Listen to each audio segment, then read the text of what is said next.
Nasa gitna ng isa na namang makasaysayang price rally itong si Bitcoin na halos umabot po sa $100,000.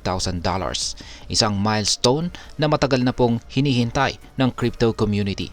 Sa kabila po ng napakalapit na presyo nitong $99,800 noong November 22, biglang bumaba po ang presyo nito at nananatili sa humigit kumulang $97,314. Ano nga ba ang dahilan sa likod ng pagkabigong ito? Ayon sa on-chain analysis, may kinalaman daw dito ang profit taking ng mga long-term holders at iba pang market dynamics. Kaya sa video na ito ay aalamin natin ang mga pangunahing bagay kung bakit hindi pa maabot ni Bitcoin ang inaasam nitong milestone at ang epekto nito para sa ating mga traders at investors, lalong-lalo na dito kay Bitcoin. At ayan, bago po tayo magpatuloy, ay nais ko lamang po munang bigyang linaw ang aking disclaimer kung saan ang nilalaman po ng video na ito ay hindi po ito isang financial advice. For education and information purposes lamang po ang layunin nito. Ayan, bakit nga ba may malaking selling pressure na nararanasan itong si Bitcoin? Isa po kasi sa mga pangunahing dahilan ay ang profit taking o pagbebenta ng Bitcoin ng mga long-term holders. Ayan, o mga taong matagal na pong nagmamay-ari nito. Ayon sa on-chain analyst na si Checkmate, umabot po sa $60 billion ang halaga ni Bitcoin na naibenta ng mga long-term holders nitong nakaraang 30 days or 30 araw. Ang pagbebentang ito ay umabot po sa 21% na kabuuang distribution ng mga long-term holders mula noong bumagsak ang market matapos po ang FTX collapse. Natural lamang sa market na si Bitcoin ay magkaroon ng ganitong klaseng pagbebenta, lalo na kapag mataas ang presyo. Ngunit ang timing nito ang siyang nakakapagtaka dahil ayon po kay Ginoong Adam Back, ang co-founder ng Blockstream, karaniwang nangyayari ang ganitong pagbebenta sa huling bahagi ng bull market at hindi po sa simula. Ang bigat po ng selling pressure na ito ang siyang nagdudulot ng sagabal sa tuloy-tuloy na pag-akyat sa presyo ni Bitcoin sa $100,000. Ngayon ay paano po naaapektuhan ng short-term profit taking ang market? Bukod po sa mga long-term holders, may epekto rin ang profit taking ng mga short-term holders. Ayon sa CryptoQuant, ang short-term spent output profit ratio or SOPR ay umabot na po sa 1.02. Isa po itong antas kung saan kadalasang nagsisimula ang pagbebenta ng short-term holders sa bullish market. Kaya ang short-term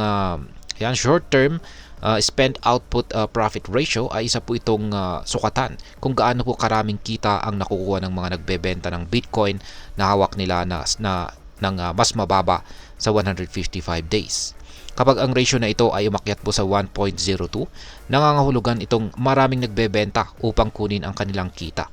Sa ganitong sitwasyon ay nagiging limitado ang kakayahan ng market na maabot ang susunod na price level nito. Ngayon ay ano naman po ang ipinapakita ng speculative demand?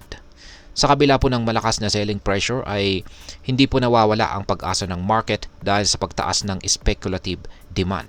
Ayon po sa CryptoQuant, ang takot na maiwan sa rally o mas kilala bilang tawag na FOMO ang siyang nagtutulak sa maraming investors na bumili. At ito po yung nagiging sanhi ng pagtaas ng short-term supply ni Bitcoin. Bukod po rito ay hindi pa naaabot ng short-term holders ang level ng pagbebenta na nakita pa noong nakaraang all-time high sa presyong $72,400. Ipinapahiwatig nito na may espasyo pa para sa mas mataas na presyo basta't may sapat na capital inflow upang ma-offset ang selling pressure. Ngayon ay ano naman po ang maaring maging epekto nito para sa atin bilang mga Pinoy crypto traders or investors. Yan, particular po sa mga nagtitrade or nag-i-invest dito kay Bitcoin. Ayan, mahalaga pong maunawaan natin ang mga ganitong dynamics. Kung ikaw ay isang hodler or holder, maaari mong isipin na ang mga ganitong retracement o pagbaba ng presyo ay natural lamang at isang oportunidad upang magdagdag ng positions habang nasa consolidation phase itong si Bitcoin. Para naman po sa mga traders, ang kasalukuyang kondisyon ng market ay isang paalala na mahalaga ang risk management. Sa panahon po ng mataas na volatility, siguraduhin gumagamit ng mga tools tulad po ng stop loss at maingat na magplano base sa mga datos tulad ng SOPR at speculative demand. Ngayon ay ano naman po ang aking masasabi tungkol dito? Ang kasalukuyang sitwasyon ay nagpapakita po ng lakas ni Bitcoin bilang isang financial asset. Ngunit sabay rin nitong ipinapakita ang natural na cycle ng market, ang pagbili at pagbebenta. Bilang isang Pinoy investor, mahalaga pong mag-focus sa long-term potential ni Bitcoin kaysa sa short-term fluctuations. Ang ganitong mga retracement ay nagbibigay po ng pagkakataon na makapasok sa market sa mas magandang presyo.